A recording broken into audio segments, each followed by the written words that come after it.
So it's July 18th. We're at the boat ramp in beautiful Oxford, Maryland, and today is the second regatta in the series of regattas for the Smith Island Crab Skiff Association. We're racing today at 1 p.m. at Doc's Sunset Grill, and today I'm interviewing a very unique skipper of the Slippery Eel. So basically, Vaughn, it's a bunch of old men that are trying to preserve the legacy of these boats, which are just incredible. And this is Slippery Eel. I'll ask you to talk about it. But why does this interest you?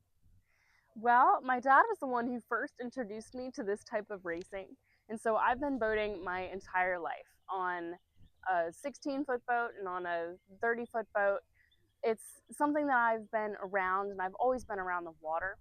And another one of my interests has to do with car racing, actually. So I am on the Dartmouth Formula Racing team. And that naturally has the same kind of goal as this crab skiff racing, where you're trying to make the fastest car and the fastest boat possible.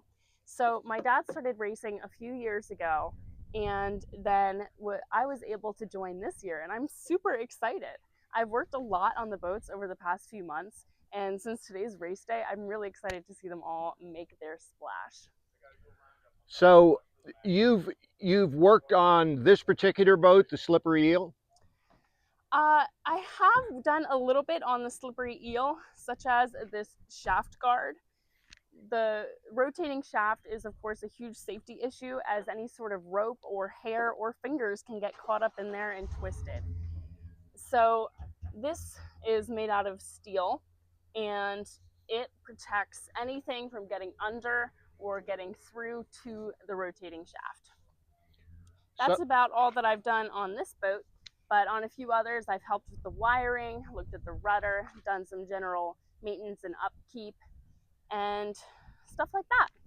so I understand one of the goals is you were working. There's four boats that we're looking at here today. There will most likely be a Crisfield boat coming up, but you've worked to standardize the wiring. Why would you want to do that? That's true. So when you have all these different boats and they all have different wiring, it makes it really tricky to troubleshoot any issues right sight on scene. So if anything goes wrong, it's having a standard wiring plan makes it easy to see where a failure might have occurred, and it just makes it easier to set them all up the same way. Um, and then you always know what parts you need, along with all of the connections throughout the entire boat. So you're not trying to reverse engineer anything if you come across an issue. Could you see a day where you, because I know one of the goals of the association, and you know, you work with your dad, even though you're up at Dartmouth and you're getting a degree in. Mechanical engineering. Could you see a day where, like, the average person that's interested in these historic watercraft could buy like a kit boat with a standard engine and propeller and put it all together and join the association and race the boats? Absolutely. Actually, a kit boat is something that my dad's working on right now. So most of these boats did start out from a kit boat, and the same kind of they all have the same sort of hull. So they all have the sides, the ribbings along the middle, and everything inside is a bit different for each boat, but the standard shape is all the same because it's the iconic figure of the crab skiff. um, but yeah, it's certainly possible to create a sort of standard design, and then you can change a whole bunch of different things about it to make it as fast as it possibly can be and as you want it to be. So that could include adding stuff or doing stuff with the engine, trying to make the inside lighter, using different ways of housing gas or the battery, or just all sorts of things like that to make it lighter and to make it faster.